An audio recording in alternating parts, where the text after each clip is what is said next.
Adelante.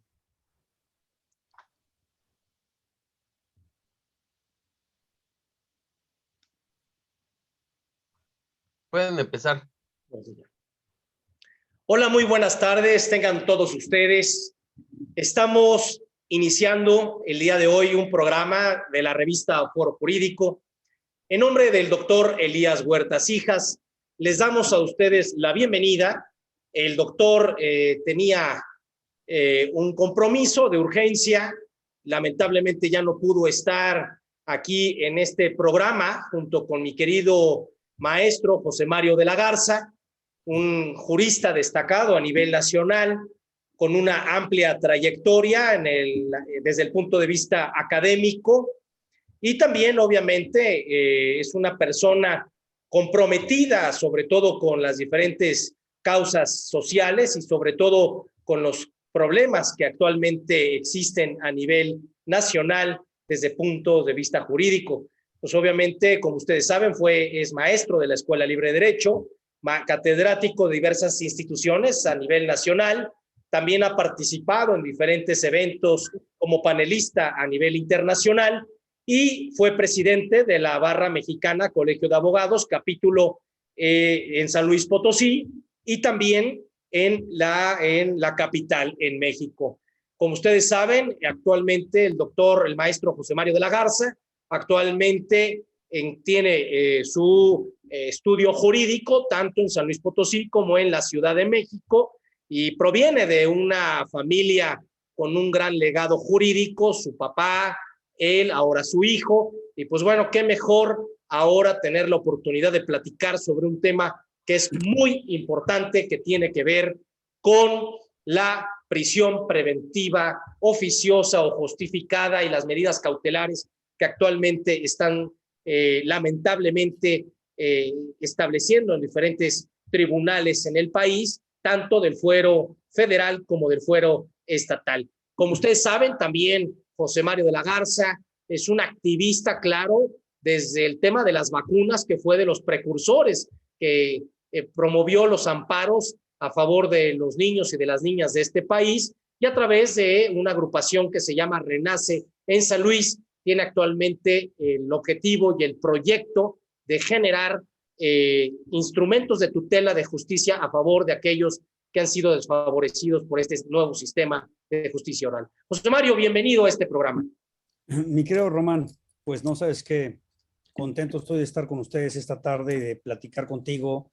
Te abrazo con mucho cariño, mis respetos, mi reconocimiento a la revista, al foro, a tu actividad, y pues creo que es un tema de la mayor relevancia que seguramente será del interés de nuestro auditorio de conocer cuáles han sido las propuestas que hemos hecho desde Renace en este tema de la prisión preventiva oficiosa. De veras estoy muy contento, te abrazo con mucho cariño, mis respetos. Hemos participado tú y yo en muchas ocasiones en el tema del foro, y pues encantado de estar participando contigo esta tarde.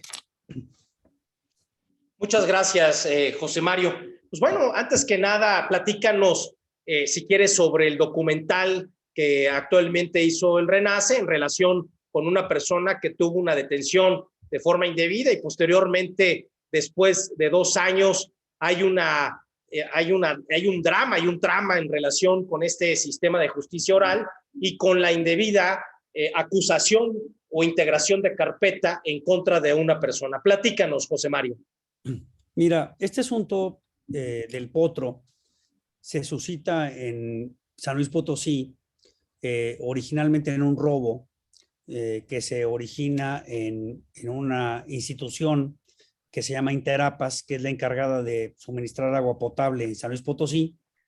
Viene un robo a mano armada con un grupo de personas para robar la nómina de la institución, precisamente el día que se iban a pagar la quincena, y pues se genera una expectativa de este acontecimiento. Bien, la policía interviene, esto es importante, pasan 6, 7 años en la investigación de este robo, y la policía en San Luis Potosí dicen, pues la persona responsable es el Potro.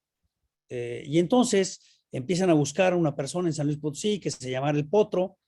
Resulta ser que no lo encuentran, pero buscando en las bases de datos y buscando información adicional, encuentran que en Guanajuato, concretamente en León, hay un muchacho al que le apodan el Potro y que está registrado. Pues con eso van por él, buscándolo, lo detienen, lo involucran en este robo y lo imputan como responsable de este delito. Dicen, pues tú eres el Potro. Él contesta que sí, así le apodaban allá en Guanajuato, y con eso basta para que lo detengan. Pasando un tiempo, Renace lo encuentra en el penal de San Luis Potosí.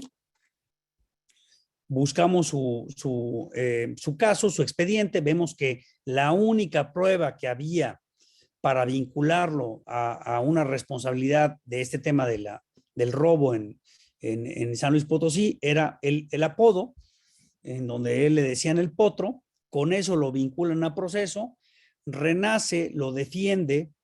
Después de 2 años logra su libertad, obtiene una sentencia, es muy importante, que lo declara inocente, y con eso queda en libertad el Potro después de 2 años de estar detenido. La única prueba que había para vincularlo a un proceso era el apodo, y este apodo estaba pues bien, realmente vinculado en otro estado de la República, que era Guanajuato, que era León, y él pues sí le decían el Potro. Nunca había, ojo, nunca había estado en San Luis Potosí. Él realmente llega a San Luis Potosí cuando lo detiene la policía, y ahí es cuando pues se enfrentan a esta problemática. Y entonces a partir de ahí, Román, hicimos la reflexión de hacer un documental. Me llaman el Potro, que está en YouTube. Este documental tiene más de 30,000 visitas, y es la historia de Alejandro Chávez, alias el Potro, y cómo pues pasa toda esta historia de la detención, su tiempo en prisión, su libertad, y ojo, también aquí muy importante, lo que pasa después de que sales de prisión, cómo quedas señalado, cómo quedas, bueno, de alguna forma estigmatizado, para decir una persona pues que aparentemente eres peligrosa, que no eres una persona confiable, que nadie le quiere dar trabajo. Y entonces en Renace, Román, quisimos contar esta historia a través de un documental, diciendo, pues es lo que le pasa no nada más a Alejandro, alias el Potro, sino a muchos potros, a muchas personas en México que son vinculadas a proceso con pruebas pues realmente como estas, ¿no? Un apodo, una cosa pues realmente muy superficial, y cómo después de que salen de prisión pues no hay un sistema que les repare el daño causado, ni hay un mecanismo que les permita o realmente reinsertarse en la comunidad. Esa es la historia del Potro. Ojalá la puedan ver. En este caso, el delito que fue por el cual fue mandado a prisión preventiva, ¿cuál era el delito? Era el delito de robo con violencia y con armas, ¿va? Es decir, ese fue el delito. Robo a una institución pública con armas y con violencia, porque una persona lesionada. Ese fue el delito que se le imputó al Potro. Por eso mismo se le genera una prisión preventiva justificada por el tema de la violencia, por el arma, y que por esa circunstancia se le fija la prisión preventiva, en este caso justificada por el delito al haberse cometido con un arma y con violencia. Pero ante esta circunstancia, José Mario, ¿tú cómo ves o qué consideras actualmente el sistema de prisión preventiva justificada que se está aplicando en diferentes partes del país? Pues mira, yo siento que la prisión preventiva, bueno, tú sabes que tenemos 2 sistemas, ¿no? La prisión preventiva oficiosa, que son los delitos que están en el artículo 19 de la Constitución, y la prisión preventiva justificada, que es en los casos en que la Fiscalía logra demostrar que hay una peligrosidad, que hay una posibilidad de evasión, y en esos casos pues se mantiene una persona en prisión preventiva. Mira, mi reflexión en el caso del Potro es que yo siento que hay un abuso en los dos supuestos, ¿no? La prisión preventiva oficiosa, pues hemos visto muchas personas que acaban en prisión acusadas de un delito, pues que probablemente no cometieron, que la fiscalía en los estados trata de, digamos, encuadrar, déjame decirlo así, en los parámetros del 19 constitucional, y entonces pues quedas privado de tu libertad porque es una prisión preventiva oficiosa. En la justificada, Román, pues hemos visto asuntos en donde la fiscalía argumenta la peligrosidad de las personas, la posibilidad de evasión de la justicia, y hemos visto que muchas personas que luego de seguir su proceso quedan en libertad, y aquí bien importante, Román, son declaradas como el Potro, inocentes, inocentes. Y entonces, nuestro planteamiento es decir, ¿qué pasa con estas personas que finalmente estuvieron en prisión, como Alejandro, que estuvieron en prisión por 2 años, en el caso concreto que defendimos a Alejandro? ¿Qué mecanismo debe de existir para establecer que en estos casos nuestra propuesta desde la perspectiva de Renace es que debe de haber un sistema de indemnización? ¿Por qué? Porque mantuviste en prisión a una persona que finalmente fue declarada inocente mediante una sentencia que queda firme, y esa persona que obtiene su libertad, pues debería de tener un mecanismo de decir, a mí me privaron de mi libertad durante X tiempo y a mí me tienen que dar un sistema de indemnización. Es lo que estamos planteando, Román. Claro que sí, muy interesante aquí el tema. Efectivamente, el artículo 19 de la Constitución establece qué delitos actualmente con el nuevo sistema de justicia oral deben efectivamente tener una prisión preventiva oficiosa. Es decir, como es la revista Foro Jurídico no solamente llega a abogados, sino a mucha gente, lo que quiere decir es que no solamente todos los delitos pueden tener esta prisión preventiva, sino que efectivamente el 19 constitucional se ha ido ampliando este catálogo de delitos para efecto de considerar que hay delitos de alto impacto que no estaban considerados dentro del artículo 19, como el tema de hidrocarburos, que es el huachicoleo, que se amplía para efecto. También se amplió el tema de defraudación fiscal, el tema de delitos electorales, corrupción, y el tema del feminicidio, ¿no? No solamente se queda el homicidio, sino también se amplía el feminicidio, se amplían los delitos de carácter sexual, como es la violencia, la violación, el tema de pederastia, el tema de abuso, de violencia sexual infantil, los delitos que tienen que ver con temas de violencia, obviamente por algún tipo de arma, o aquellos que tienen que ver con delincuencia organizada, lavado de dinero, etcétera.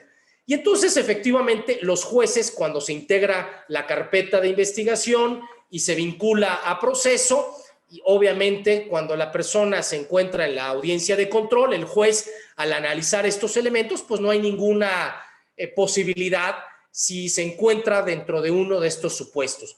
Pero ¿qué pasa si hay, supongamos, un delito de violación donde hay un señalamiento a una persona y resulta que no es la persona? Claro. ¿Qué pasa si muchas veces, en diferentes ocasiones, en algún momento, en algunos cursos que se impartieron sobre política criminal en materia de delitos sexuales, recuerdo cuando anteriormente eran procuradurías, me platicaba la directora de periciales que muchas veces las novias denunciaban a los novios por violación, porque pues, obviamente fueron engañadas, porque no se casaron con ellas, a lo mejor había un estupro, pero no había una violación. Entonces lo señalan pensando que con eso, pues obviamente podía posteriormente otorgarles el perdón y por lo tanto casarse con ellos. Y resulta que hay una denuncia por violación, obviamente, y resulta que la persona pues no cometió ningún acto de violación. Está dentro del catálogo del 19 constitucional y por lo tanto el Código Nacional de Procedimientos Penales en el 167 establece las facultades del fiscal de solicitar al juez de control, obviamente, esta prisión. ¿Consideras que el sistema, ante esta cuestión o esta adversidad que pudiera presentarse, el juez de control difícilmente podría considerar otra medida cautelar que no pudiera ser la prisión preventiva oficiosa? Sí. Ahí lo que pasa, Román, es efectivamente, como tú dices, puede haber casos en donde muchas veces las fiscalías, hay que recordar que en México las acusaciones están enfocadas mucho en delitos del orden local, del foro local. Entonces, la mayoría de las personas que están privadas de su libertad están en las cárceles en los estados por acusaciones del fuero local, de delitos locales. Entonces, lo que ha pasado y lo que nosotros vemos es que hay un abuso, como tú bien dices, de cómo encuadrar la acusación, de cómo buscar que esa acusación que tú vas a presentar en contra de una persona te encuadre dentro de la prisión preventiva oficiosa, ya sea por corrupción, por los delitos que estás mencionando, y entonces con eso logras de una manera muy fácil que un juez o que una jueza determine que una persona debe de quedar en prisión preventiva con una acusación que se hace, pues te voy a decir, como la del Potro, con pocas pruebas, con unas pruebas pues muy superficiales, no hay una evidencia científica, no hay una evidencia que digas, bueno, con este material probatorio podríamos vincular a una persona. Entonces, basta que acuses a una persona, como tú bien señalas, por estos delitos, y entonces esa persona pasa en prisión un buen tiempo. Mira, realmente en México, las personas que están en prisión, si tú haces un análisis, son personas que están con escasos recursos, son personas que no tienen dinero para contratar una abogacía que los defienda, son personas marginadas, son personas pobres. Entonces, ¿qué es lo que sucede con este sector? Es lo que pasa en todas las prisiones mexicanas. Pues que tú vas, no tienen manera de defenderse adecuadamente, los defensores de oficio están saturados con muchísimos expedientes que no les da tiempo de hacer una defensa adecuada, que es un tema también de derechos humanos, y pues entonces se pasan, Román, en prisión, pues años para obtener su libertad, años, ¿no? El Potro, por una acusación, solamente por el apodo del Potro, se pasó 2 años. Entonces, ¿qué sucede? Bueno, pues a los 2 años, finalmente, después de que te defienden y que un juez dice, pues no hay pruebas, la única es el apodo, un apodo no es suficiente para vincular a una persona con la comisión de un delito, el Potro queda en libertad y entonces pues tienes unas personas que estuvieron privadas de su libertad por un tiempo considerable, 2 años en el caso del Potro, que no hay un esquema y que son inocentes, ojo, porque eso es muy importante. Las personas que estuvieron privadas de su libertad durante un tiempo y que obtienen su libertad porque son inocentes. Y entonces, en este esquema, decir, bueno, ¿qué pasa con este sector? ¿En dónde está el esquema, Román, de indemnización? Decir, oye, bueno, te encarcelamos, pasaste 2 años en la cárcel, resulta que eres inocente. En cualquier estado democrático, en donde hay un estado de derecho que funcione, déjame decirte, en cualquier estado viene y te dicen, aquí hay una indemnización, aquí hay un pago, aquí hay una compensación, porque pues te mantuvimos en prisión injustamente durante 2 años, ¿no? Eso es lo que a mí me parece que en México tiene que prosperar. Y también te voy a hacer una reflexión y me gustaría tu comentario y me gustaría que nos dijeras qué piensas al respecto. Yo creo que en México el hecho de que tú acuses a alguien sin pruebas, que lo puedas meter a la cárcel por el tiempo que sea, sin que pase nada, sin que exista una consecuencia jurídica y que sin que exista una indemnización económica, pues eso genera que sea muy fácil la acusación sin pruebas o la acusación con unas pruebas muy deficientes. Y en otros países, me parece, Román, que ha servido este esquema de indemnización en un contrapeso, ¿no? Oye, vamos a acusar a una persona, vamos a acusar al Potro, no tenemos ninguna prueba, nada más que esto va a costar. Y eso hace que también la fiscalía en otros países limite de alguna forma, venga un contrapeso para no acusar a personas sin pruebas. No sé cómo sea tu opinión a ese respecto. Mira, realmente, José Mario, lo importante de esto es que si bien es cierto es que hay una deficiencia en la integración de la carpeta de investigación y que los datos de prueba no son suficientes para acreditar la responsabilidad penal o la probable responsabilidad, en este caso de Alejandro, yo creo que aquí el grave error es que el juez de control, sin esos datos de prueba, vincula proceso y establece una prisión preventiva oficiosa.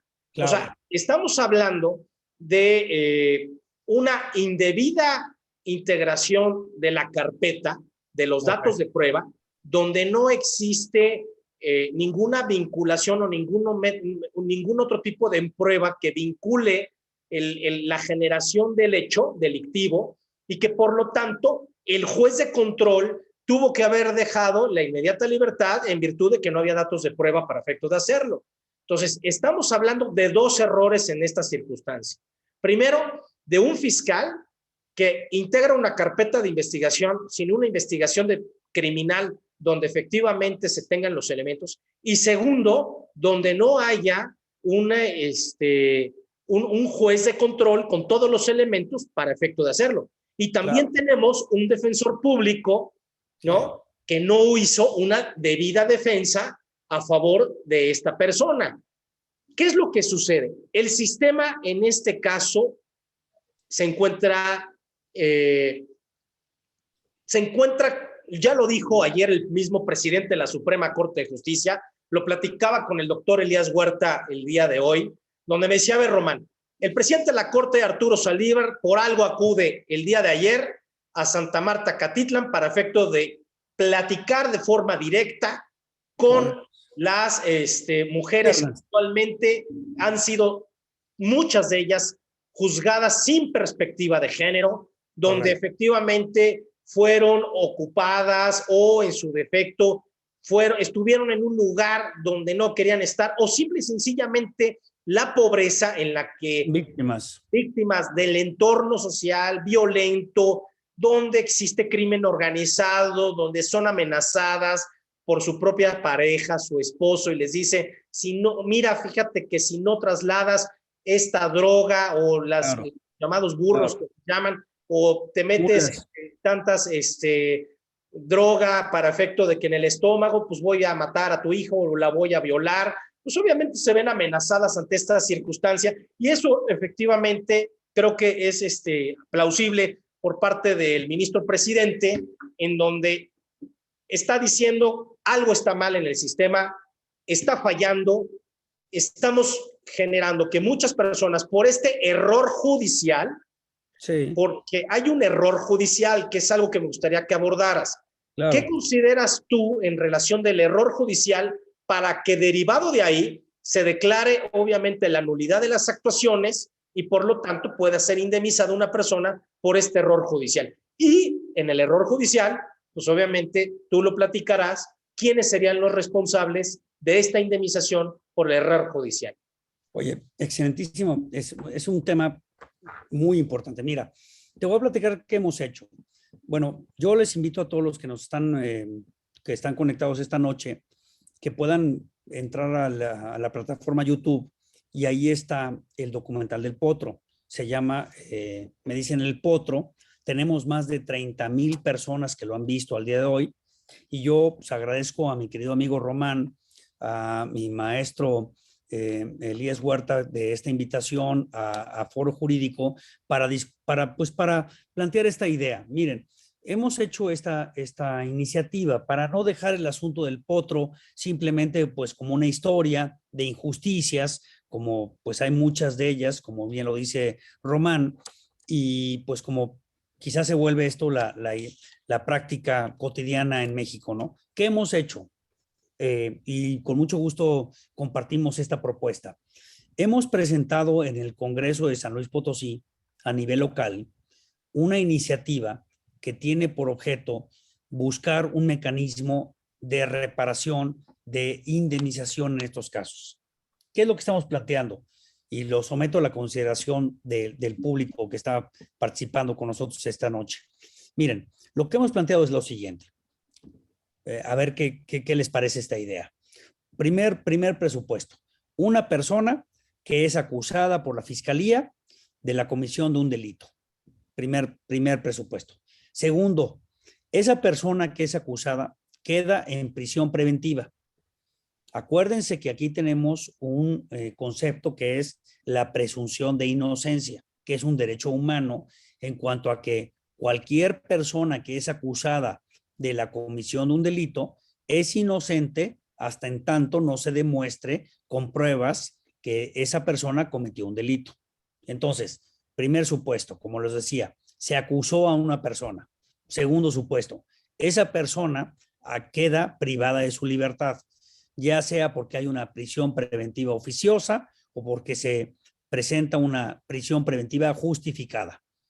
Después, se sigue el proceso y esa persona obtiene una sentencia en donde se le declara inocente de la comisión de los delitos que se le imputaron.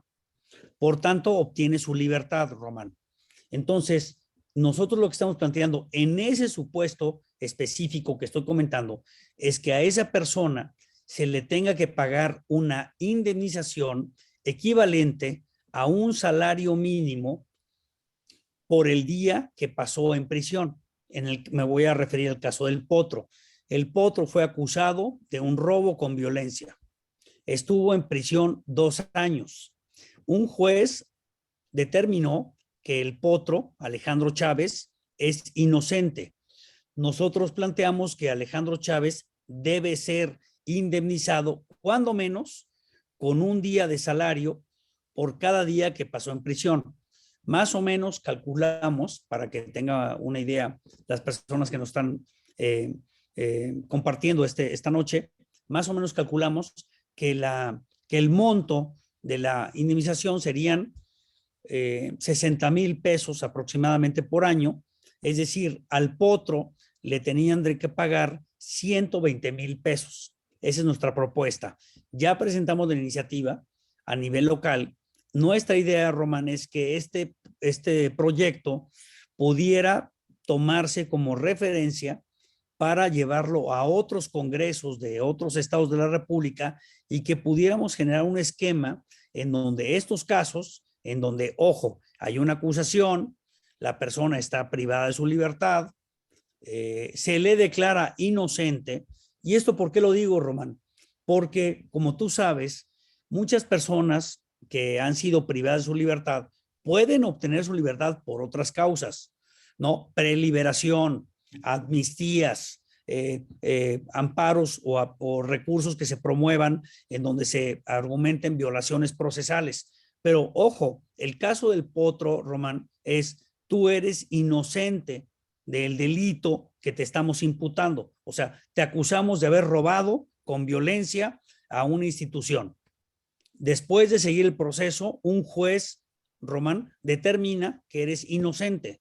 En ese supuesto, yo lo que estoy planteando en el Congreso del Estado de San Luis Potosí es, tú tienes que tener una indemnización equivalente a un día de salario por cada día que estuvieses en prisión.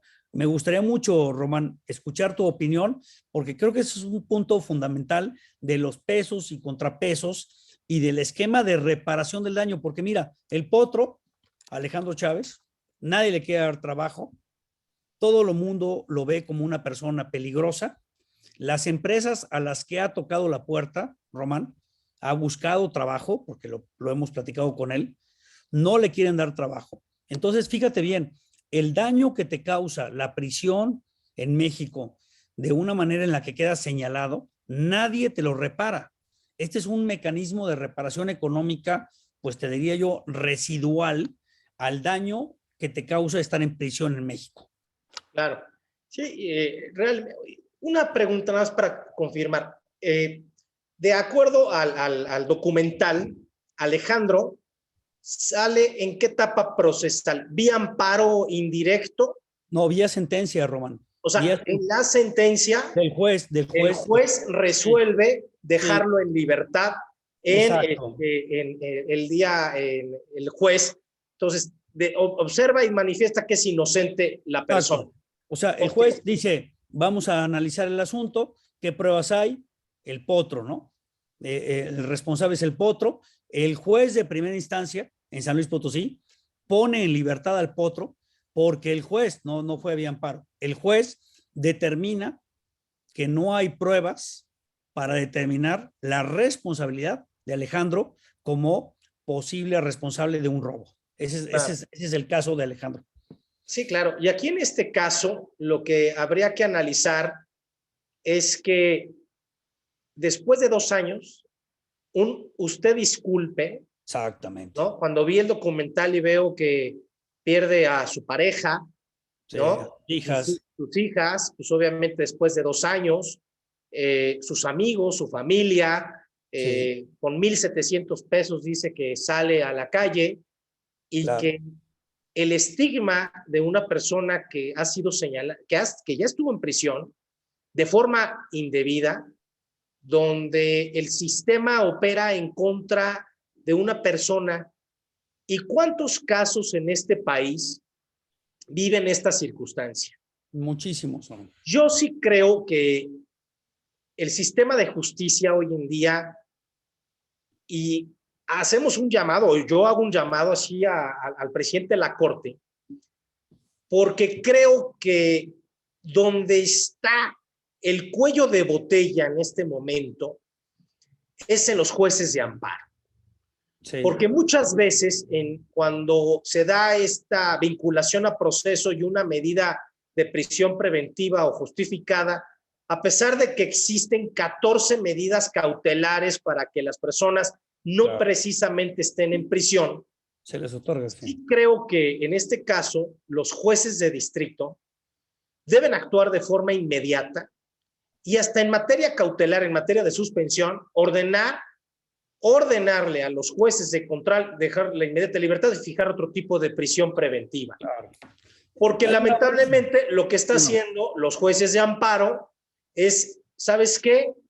Fíjale otra medida, se regresa a la jurisdicción para que el juez de control analice si efectivamente está debidamente planteada la prisión o en su defecto, vuelva a dictar otra medida y por lo tanto puede pasar 5 meses, 6 meses, 1 año y la persona pues obviamente lo que ya quiere es buscar entonces un juicio sumario y por lo tanto pues busca la libertad o buscar algún, es más, estoy seguro que hay personas que han preferido un juicio sumario, que se dicte que un juicio sumario, admitir la responsabilidad y hacer el pago resarcitorio a seguir en la cárcel. Claro. Aquí lo que tú tienes razón y es que el sistema hoy en día se encuentra defectuoso, porque así como hay un Alejandro, he visto que la falta de autonomía e independencia en muchos tribunales del país, donde tienen una gran injerencia los gobernadores o las gobernadoras, Claro. donde a los presidentes de los tribunales, donde a los jueces, hay jueces de consigna. Claro. En este caso, hay delitos que se prefabrican a los oponentes políticos o a las anteriores administraciones o a los enemigos empresariales para efecto de tenerlos en prisión y con ello pues, generar un miedo y un pánico a la sociedad, a la población y con eso pues obviamente evitar una oposición de gobierno o lo que buscan es generar un temor innecesario. Oye, Román, y te diría yo, mira, yo ahí sigo tu comentario y mi reflexión es, por un lado es la justicia al servicio de la clase política, como dices tú, metamos a la cárcel a aquellos que son mis adversarios, por un lado, y por otro, Román, que es la tragedia mexicana, es metamos a la cárcel a los pobres, a los vulnerables, a los que no se pueden defender, a los que no tienen voz y a los que podemos acusar de cualquier delito como el potro y ahí permanecer en prisión como una estadística, como un número, como un porcentaje de personas presas y entonces tienes esta realidad, ¿no? Por un lado, la aplicación selectiva de la ley para acusar a quien te convenga utilizando los mecanismos que están, como lo estamos diciendo, ¿no? Y por otro lado, a todas estas personas como Alejandro, como el Potro, que están pues metidas en un sistema, Román, que no pueden salir y que no pueden obtener su libertad. Bueno, quiero decir aquí con mucha claridad, Alejandro Chávez, alias el Potro, salió y lo digo con mucha claridad porque buscamos ese caso, lo encontramos y se defendió. Pero sabes también que, Román, Alejandro podría permanecer en prisión. ¿Cuántas gentes, cuántos potros hay en prisión que no tienen defensas, que no tienen manera de decir, oigan, no hay pruebas en contra mía, y ahí están o en prisión preventiva, Román, o sentenciados también, un buen número de casos en México de personas sentenciadas? Entonces, pues el sistema claramente o es un sistema para fines políticos o es un sistema para estadísticas, déjame ponerlo así, que es detener a los pobres, detener a los vulnerables, que no hay manera de defenderlos y que están en prisión. Entonces, claramente el sistema como está no funciona. Tenemos que empezar a repensar, a reestructurar, a reflexionar, y yo creo que esta tarde nos sirve también para eso, Román, de decir, bueno, lo que tenemos y que pensamos que el sistema oral, el sistema de este juicio en donde se iba a transparentar la manera en la que se iban a hacer las acusaciones, pensamos, Román, en que iba a ser pues la panacea, déjame ponerlo así, ¿no? Del sistema penal. Y nos damos cuenta, pues que no, que a pesar de esta reforma al sistema penal mexicano, de un sistema inquisitorial a un sistema oral, iba a ser la gran transformación. Y perdón, ahí hay otro documental que también lo comparto contigo, de Roberto Hernández, Duda razonable.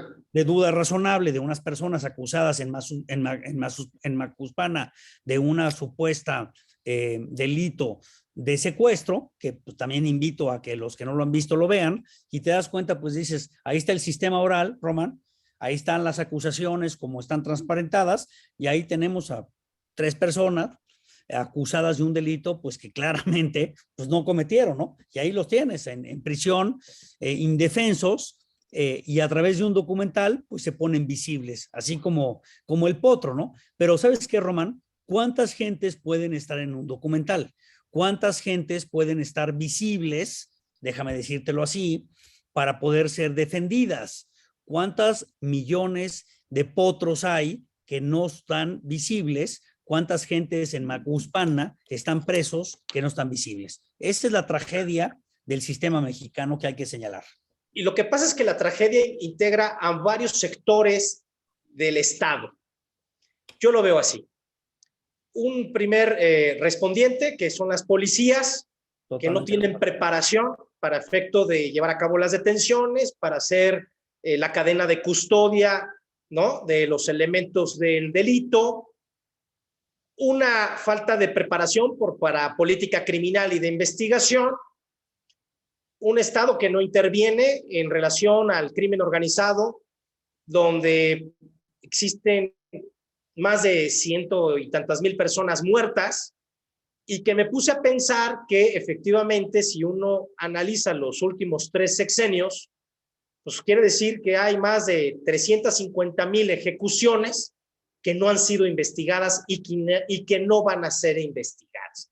Por eso mismo hay unos análisis a nivel internacional donde hablan de la impunidad que genera esta situación.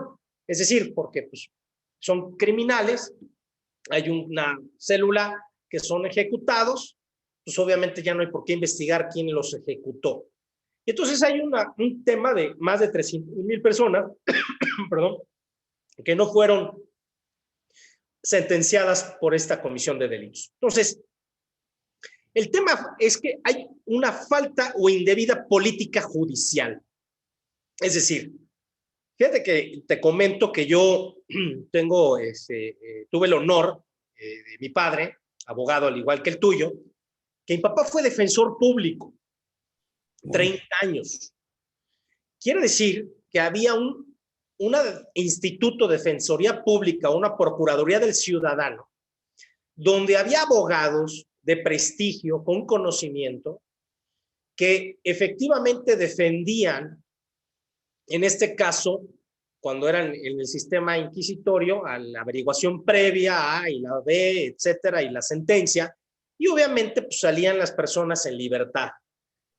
Hoy en día, las defensorías públicas están abandonadas por parte del Estado.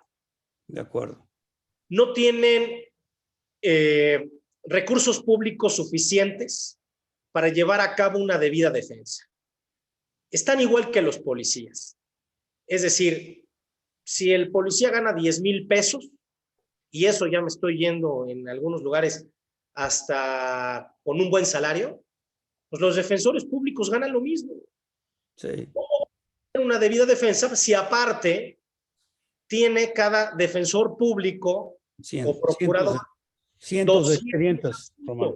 Cientos de expedientes. Entonces, pues obviamente no van a tener ni el tiempo ni la capacidad, y más ahora con la litigación oral, donde las audiencias se prolongan, pues simple y sencillamente no van a tener la capacidad. Entonces, yo sí veo aquí que el sistema de oralidad en el país tiene un grave problema de deficiencia en política judicial y que arroja efectivamente, José Mario, a lo que tú estás diciendo.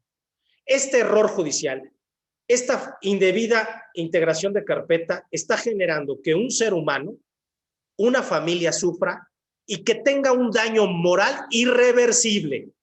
Sí. Es irreversible.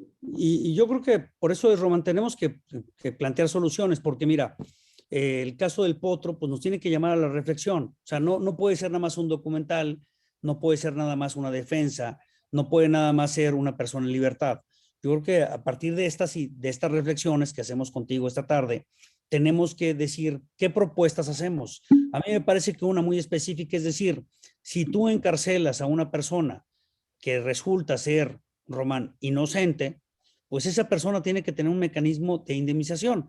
Bueno, hay muchas más cosas que hacer, como tú dices, la defensoría, las pruebas, la policía. Yo creo que hay mucho tema y yo creo que podemos plantear tú y yo esta tarde una gran lista, déjame decirlo así, de temas. Y creo que el Foro Jurídico tiene una gran propuesta de decir qué más cosas podemos hacer.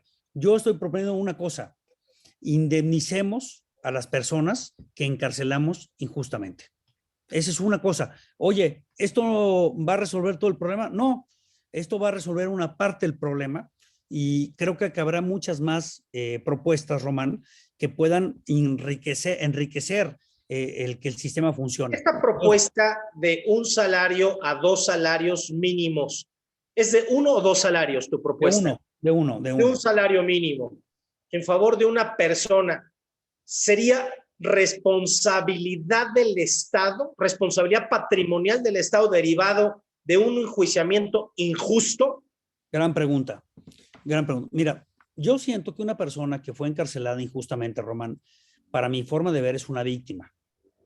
Porque, bueno, me acusaron de cometer un delito que yo no cometí. Soy inocente, porque tengo una sentencia como el Potro que dice el Potro es inocente, ¿verdad? Para mí, Román es una víctima. Ahora, yo no quiero, Román, que las víctimas de este tipo de injusticias tengan que estar litigando y tengan que estar pasándose años para cobrar estos mecanismos de compensación que estamos platicando tú y yo. Entonces, mi primera propuesta, Román, es que lo pague el Estado. Esa es mi primera propuesta de saque. Ahora, mucha gente me ha dicho, oye, pero es que ¿por qué nuestros impuestos tendrían que estar pagando estos errores? Lo que tú decías, ¿no? Yo creo, Román, déjame planteártelo así, que la víctima va y le cobra al Estado. Me acusaste indebidamente, me tienes que pagar, Román.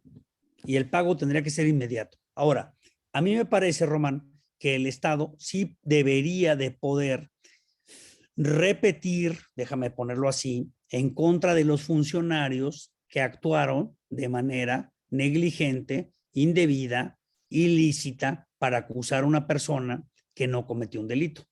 Entonces, de primer saque, Román, es yo le cobro al Estado porque soy una víctima. Me acusaron, Alejandro Chávez, alias El Potro, fue acusado de la comisión de un delito que finalmente se declara que es inocente, Román. A Alejandro le tenemos que pagar. Ahora, ya le pagamos. Yo creo que sí se podría deber repetir en contra de los funcionarios, Román, que cometieron los actos ilícitos. Pero de entrada yo creo que le tenemos que pagar. Esa es mi propuesta. Claro. Aquí en este caso, ¿cuál sería la acción legal derivada de que se dicta la sentencia de inocencia ¿Cuál sería la acción legal y ante quién se tendría que promover para efecto de que se pudiera hacer esta resarcir el daño moral? Pues, perfecto. Tú tienes una persona acusada, número 1. 2, prisión preventiva. Número 3, inocencia.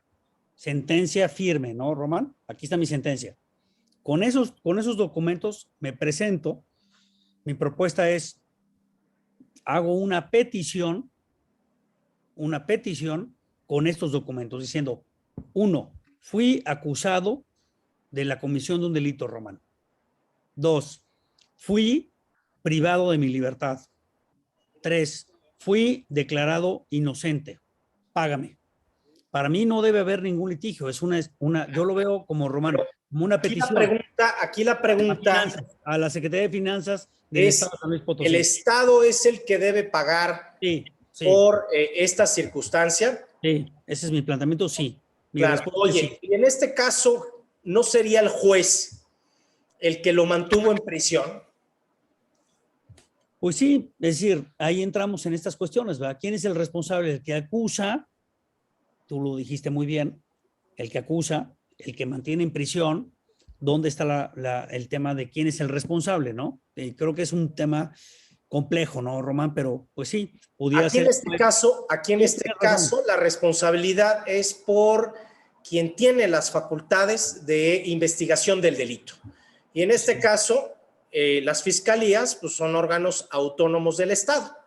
Correcto. Y al ser órganos autónomos del Estado, pues obviamente tienen la obligación de llevar a cabo diligentemente una integración de una carpeta y no prefabricar pruebas ni elementos o datos de prueba con el objeto de inculpar a una persona y con eso, como tú bien dijiste, justificar una numeralia para efecto de acreditar que efectivamente las fiscalías y el Estado, pues obviamente está trabajando. A mí me llamó la atención la contestación que le da el fiscal de Nuevo León al gobernador de Nuevo León, donde el gobernador, pues de una forma mediática, quiere responsabilizar, pues tal vez la negligencia que hubo de la investigación de los delitos lamentables que ocurrieron allá en Nuevo León a dos señoritas, Denalí y Yolanda, que al parecer uno hay una probabilidad de un suicidio y el otro de un accidente, ¿no? Pero pues obviamente ante esta investigación que no ha sido transparente, pues hay muchas preguntas, ¿no? Claro. Y el fiscal le contesta, nosotros investigamos y a usted le corresponde tú previenes la prevención del delito. Sí, me pareció bien, ¿eh? Me pareció bien. Entonces, aquí en este caso es realmente esta autonomía de estas fiscales son importantes. Yo sí creo que los trabajos de coordinación entre el Estado, los fiscales y los tribunales son importantes para que se desmantelen bandas del crimen organizado. Aquí el tema que muchas veces es que tuvieron la fortuna y la debida defensa por parte de tu despacho en tu promoción de este asunto, de haber conseguido la libertad, pero porque hicieron visible que sin pruebas estaban teniendo en prisión a una persona y que estaban quitándole los daños psicológicos, emocionales. Mira, pero déjame decirte, José Mario, no es necesario muchas veces estar en prisión para que una persona sufra una persecución en sus bienes, familia o persona por una acusación de forma indebida, donde les ponen un delito, donde saben que en el momento que se presenten al juicio oral van a ser detenidos de forma indebida y les van a fijar una prisión preventiva justificada. De acuerdo. Y tú lo has visto, hay abogados, hay familias, etcétera.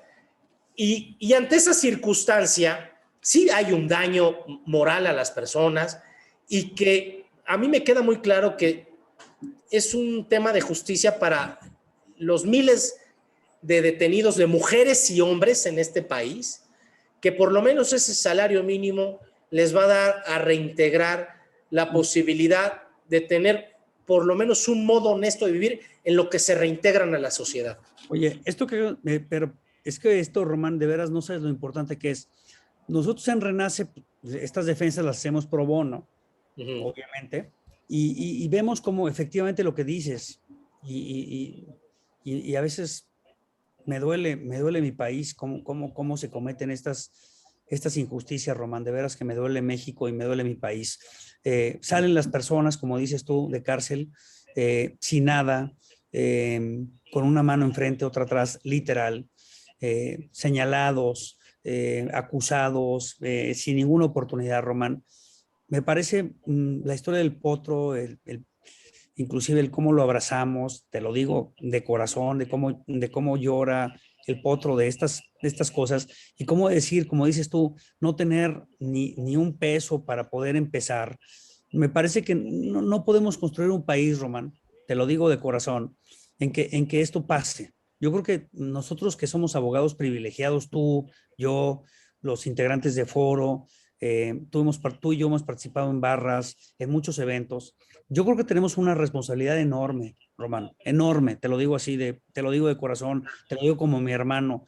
Yo creo Claro. que tenemos que hacer algo, o sea, a mí me parece que estos mexicanos, estas mexicanas que sufren estas injusticias, ¿en dónde están los abogados y las abogadas que queremos decir, esto no puede ser, esto no puede pasar? Y yo creo que, y te hago una reflexión esta tarde y te aprecio mucho que estemos tú y yo aquí, porque yo creo que estos foros, estas reflexiones, estas pláticas, esta oportunidad que tú me das de platicar esta tarde son muy importantes.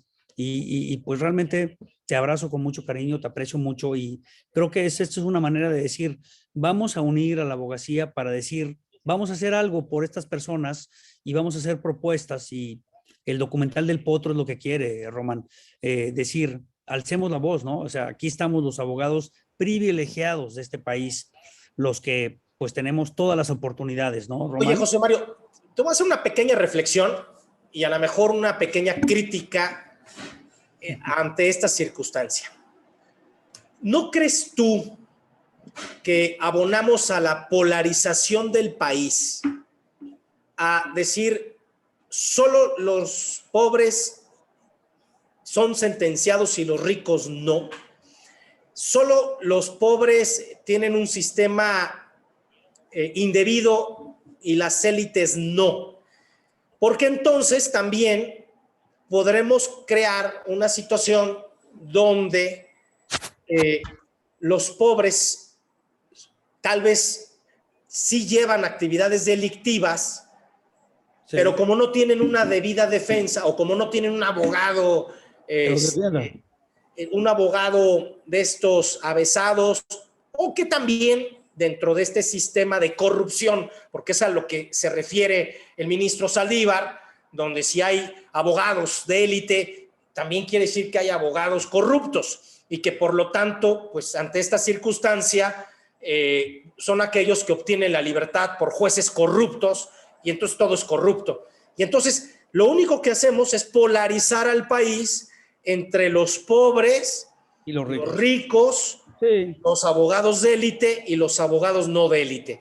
Y sí, yo sí creo que esta parte creo que no podría abonar a un análisis integral del sistema de justicia, de oralidad, y tratar de ver que hoy en día pobres, ricos o cualquier mexicana o mexicano ante un sistema de justicia con estas deficiencias podría sufrir un encarcelamiento de forma indebida.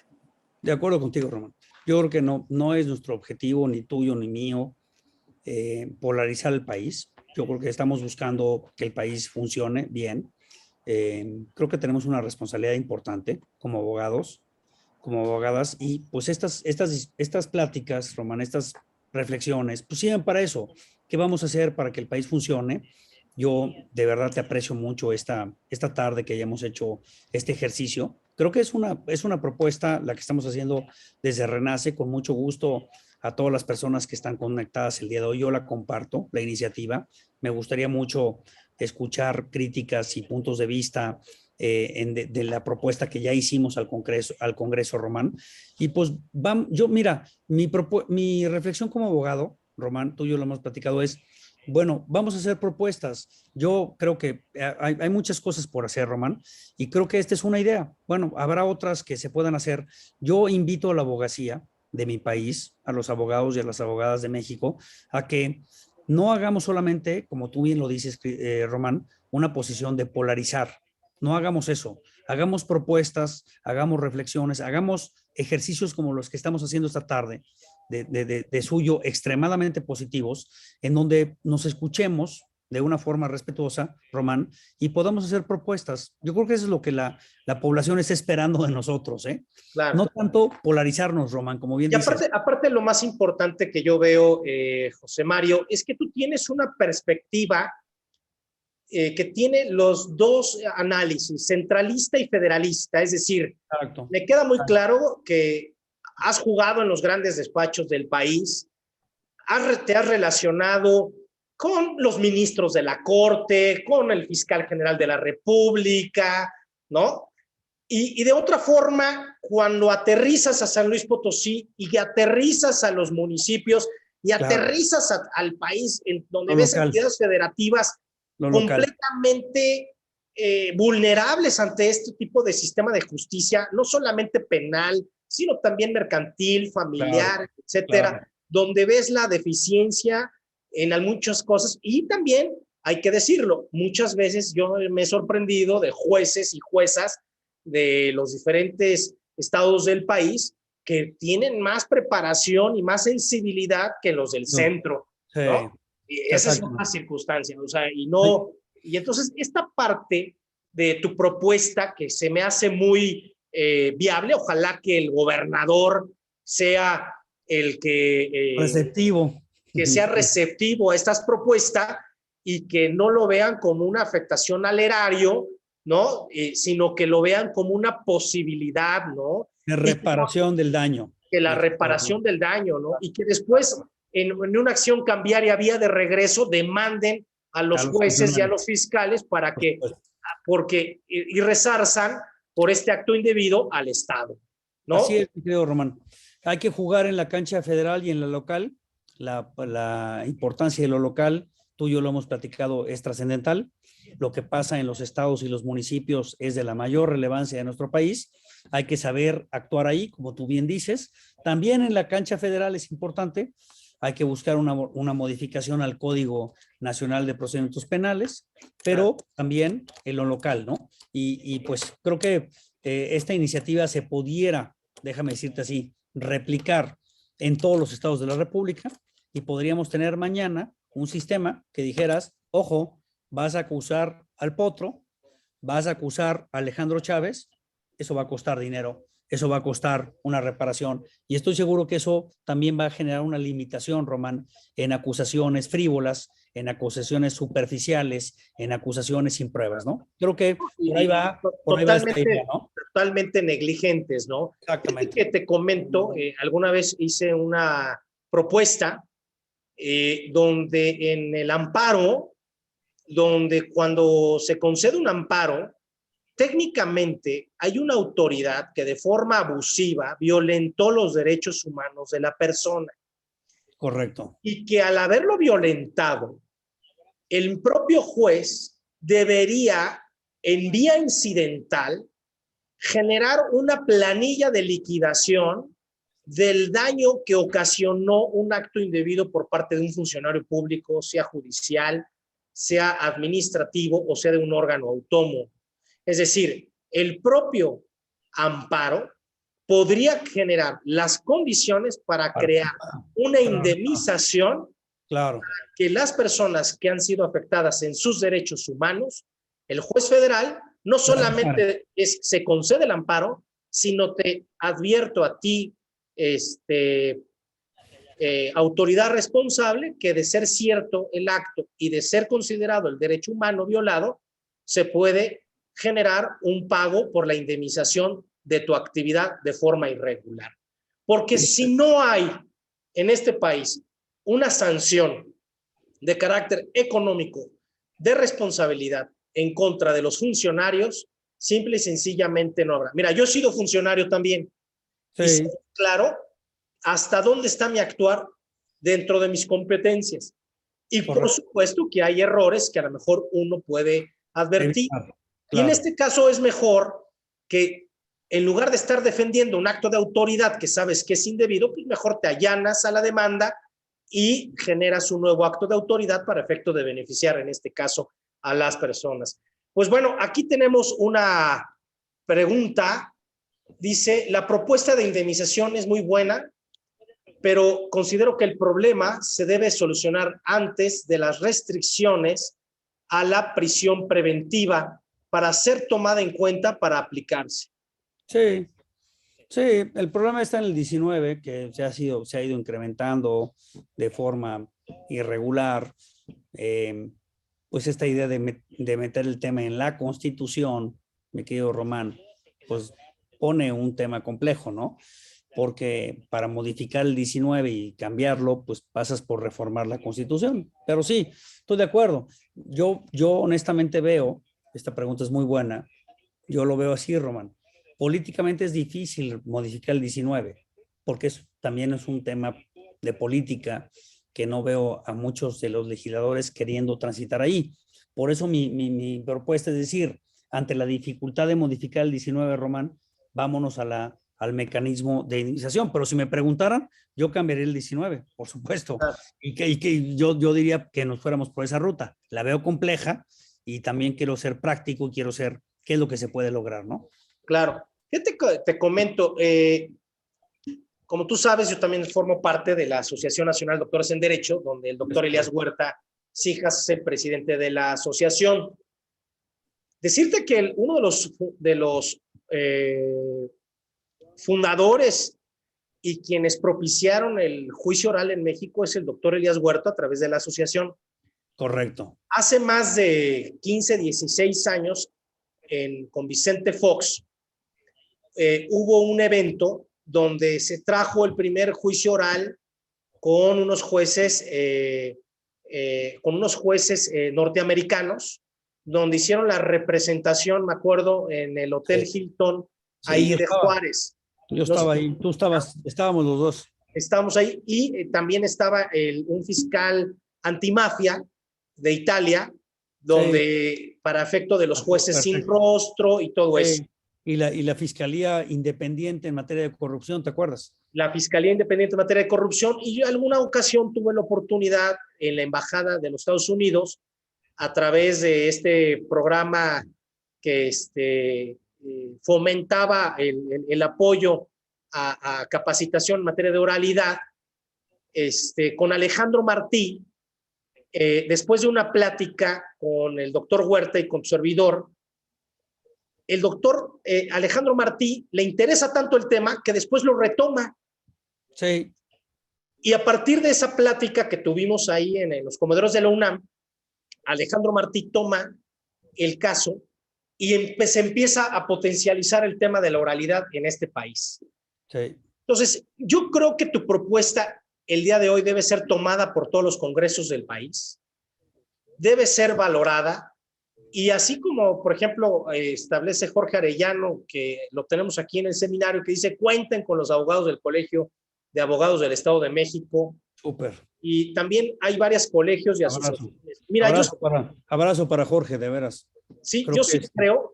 Y también saludamos aquí al magistrado Julio César Fonseca, que también aquí está en Oye, y con mucho gusto, Román, te voy a participar de la iniciativa porque yo creo que tenemos gente aquí valiosísima esta tarde y de veras mando mis respetos, mi cariño y mi admiración para todos y todas las que están participando, Román. Pero ¿sabes qué me gustaría, si me lo permites, compartirte la iniciativa y pues que nos dieran su punto de vista? Yo creo que podemos enriquecerla con todas estas participaciones tan importantes que tenemos esta tarde, Román, tarde-noche, y ojalá pudiéramos replicar esta iniciativa en varios estados de la República, ¿no? Como hemos dicho tú y yo, la mayoría de las personas privadas de la libertad, Román, están acusadas de delitos del fuero común. Por eso, para mí, esta iniciativa es tan importante, porque es a nivel local, ¿verdad? Y que aparte es viable. Es viable porque no estás poniendo una indemnización exorbitante, claro, que pudiera ser, oye, una persona que está, o sea, yo estas indemnizaciones en los Estados Unidos Oh, por bueno, una prisión son por injustificada. millones Son de dólares, millones de Román. dólares, Millones de ¿no? dólares. Millones de Dólares. dólares, Sí, ¿no? Yo he millones de visto dólares. de millones de dólares por haber tenido una persona injustificadamente en la cárcel, ¿no? Entonces, yo sí creo que tu propuesta es muy viable, hay que hacerla llegar a todos los colegios de abogados, de abogadas del país, para que sea una propuesta viable y con ello, si bien es cierto que en este momento el sistema necesita reestructurarse, pues obviamente que una persona que está injustamente en la cárcel, pues sea por lo menos indemnizada. Nos estamos poniendo aquí, estamos poniéndonos a pensar en personas que de forma injusta, que son trabajadores, que son obreros, que son obreras, que son enfermeras, que tienen los salarios mínimos y que todavía en esta precariedad y en esta carencia los lleves a la cárcel, pues obviamente sí, me queda muy claro que hay que tener una capacidad de perspectiva de vulnerabilidad ante esta circunstancia, y ahí sí no es un tema de polarización, es un tema de realidad, donde estas personas en pobreza van a sufrir más que con algunas otras personas. Es una ponderación en esta parte. Sí, abrazo algo muy que quieras explicar para efecto de concluir, decirnos en dónde encontramos el video en YouTube. Claro, sí. ¿Y qué Renace? Voy a poner, si me lo permites, aquí nada más en el chat, si me lo permites, dame un segundito, Román. Tenemos una página en Renace donde está el documental, donde está todas las propuestas que hemos hecho, las iniciativas, no nada más esta, sino también otras que hemos presentado en el Congreso. Y aquí lo voy a poner, si me lo permites, en el chat, que estamos, ahí lo puse ya. Renace San Luis Potosí, me dicen El Potro. Pueden entrar a YouTube, Román, y buscar, me dicen El Potro. Tenemos, como te decía yo, de manera, pues estamos muy contentos, más de 30,000 visualizaciones de este documental. Ojalá y lo puedan ver, ojalá y nos puedan mandar sus comentarios. Ahí está, ya lo puse en el chat para que lo puedan compartir. Y ojalá y pues nos puedan dar sus comentarios. Yo creo que eso se trata, como bien dice Román, de sumar. Esta es una propuesta. Me parece que aquí hay gente muy valiosa, Román, que la puede enriquecer. Tú eres uno de ellos, a quien yo te reconozco como un gran jurista, como un gran amigo, como un gran abogado que estás dispuesto a aportarle a México, a nuestra comunidad. Y en ese sentido, pues yo te quiero dar mucho las gracias de haber estado esta tarde, pues compartiendo esas ideas. Y también a todos y a todas las que nos han estado interviniendo. Creo que hemos tenido pues más de 50, 60 personas en el auditorio. No, bueno, tenemos ahorita en los que se integraron, pero tenemos más de 400 personas en todas las redes que están siendo transmitidas por la revista Foro Jurídico, por también Foro de Profesionalistas, por todas. Y lo importante, ¿no? Que es, y también estamos en Twitter, también estamos en YouTube.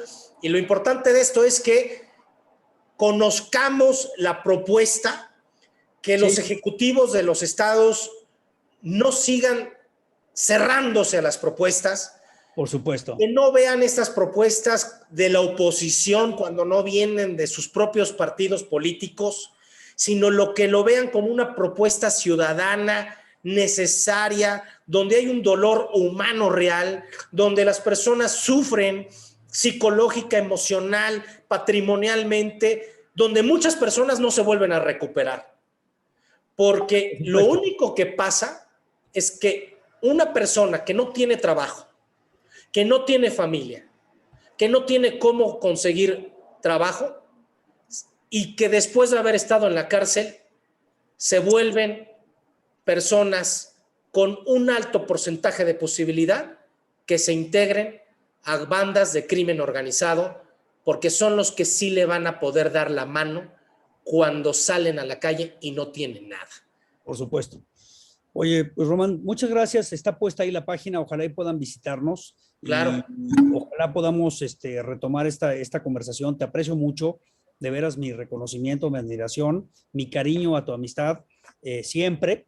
Y pues seguiremos, ¿no? En esta conversación de propuestas, de hacer nuestro mejor esfuerzo para que nuestro querido México pueda avanzar.